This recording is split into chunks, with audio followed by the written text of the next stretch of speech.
Giannis Antetokounmpo at Bronny James, yan ang ating pag-uusapan. Shot here. Final seconds. Bryant for the win. Bang! May malaking problema na kinakaharap itong Milwaukee Bucks. Ayon kasi sa isang episode sa ESPN, sinabi nga ni Zach Lowe na isang insider na wala daw katiyakan na itong Milwaukee Bucks ay kayang makipag-contend next season. Paliwanag pa ni Zach Lowe, mga idol, ay kayang-kaya naman daw ng Bucks na talunin ang Boston Celtics ng 4 na beses sa isang playoff series. Pero ang tanong daw sa ngayon, si Damian Lillard daw ay 34 years old na at magiging comfortable na nga daw ito sa kanilang kupunan, habang si Chris Middleton ay nasa 33 years old na. Bagamat nagkaroon ito ng magandang playoff performance last season, pero nagkaroon nga daw ito ng isang double knee ankle surgery ngayong off-season. Kaya naman ay mas tumatanda na daw ang kanilang kupunan at kulang na rin sila ng mga athletic players sa palibot ni Giannis. At wala din daw sila ganong mga young players sa kanilang roster. Kaya ito pa daw ang Milwaukee Bucks na iniisip ng karamihan na magiging isang contender team next season. Na bagamat nakuha nga ng Bucks itong sila Gary Trent Jr. at Taurean Prince na mga solid nga itong mga players, pero hindi pa rin daw ito sapat para maging isang legitimate contender team sa istang Milwaukee Bucks. Hindi daw katulad ng Philadelphia 76ers at New York Knicks na gumawa ng mga big move ngayong off-season. Lalo at nakuha lang naman nila sila Paul George at Mikal Bridges sa kani-kanilang kupunan. Habang ito namang Orlando Magic at Cleveland Cavaliers ay mas lalo nang lumakas. Lalo at ang kanilang mga young players ay nagmamature na. Kaya naman ay mahihirapan talaga ang Milwaukee na makipag-compete next season para manalo ng isang championship. Ito ay kahit nasa kanila ang isa sa mga best duo sa NBA. Pero kulang nga kasi sila ng supporting cast ng mga bata at mga athletic, kaya kailangan daw ng Milwaukee na mag-rebuild. Para naman mapalibutan si Giannis ng mga bata at athletic na player na tutulong sa kanya para manalo ng isang championship. Kaya naman kapag nabigo ang Milwaukee Bucks na makapasok ng playoffs or maaga ma-eliminate dito, ay panigurado na ang kanilang current roster ay babaguhin na ito next summer. Pero panigurado na hindi na yan aantayin pa ni Giannis na mangyari. Kasi kung gagawin ng Milwaukee na mag-rebuild ay may ilang taon pa bago sila makabalik sa pagiging contender team. Hindi naman kasi ganun kadali ang mag-develop kaagad sa mga young players.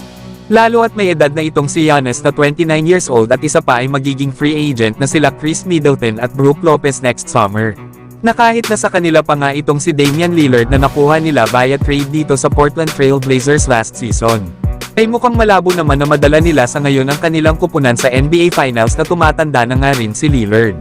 Na unti-unti na nga rin itong nagdi-decline sa kanyang laro. Na sa ngayon ay may kontrata pa si Giannis Antetokounmpo hanggang 2027-28 season.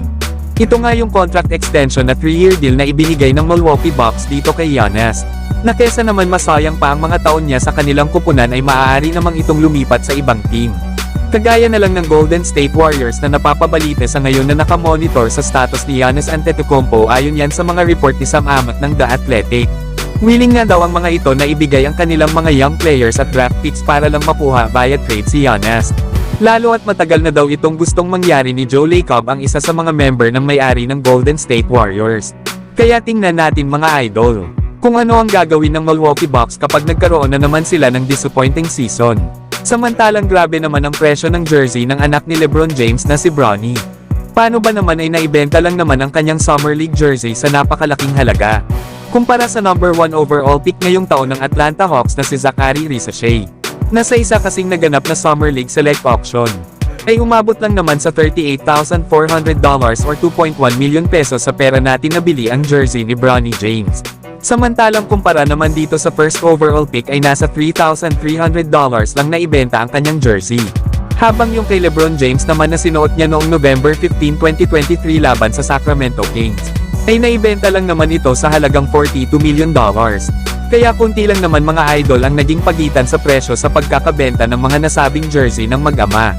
Na kung tutusin nga, mga idol, ay inaasahan lang naman na mabebenta ang jersey ni Bronny na ginamit sa Summer League sa $6,000 lang.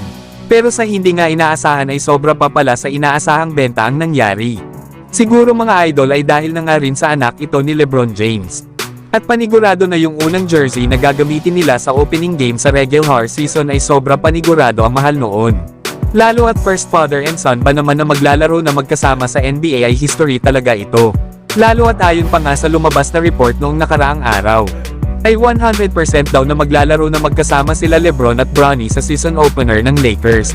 Ito ay kahit na inaasahan na ang anak ni Lebron ay sa G-League na muna ito mag-stay para sa development nito. Pero hindi naman sa buong season na may mga araw, weeks, buwan lang na dito ito maglalaro. Nakadepende na nga lang ito sa ipapakita ni Bronny James lalo na sa kanilang training camp at preseason games. Na kung mapapatunayan niya na deserve niyang maisama sa mga rotational players ng Lakers, ay baka hindi na ito tumuloy sa pagpunta sa South Bay Lakers. Pero kayo mga idol, ano ang masasabi niyo dito kay Bronny James Jr.?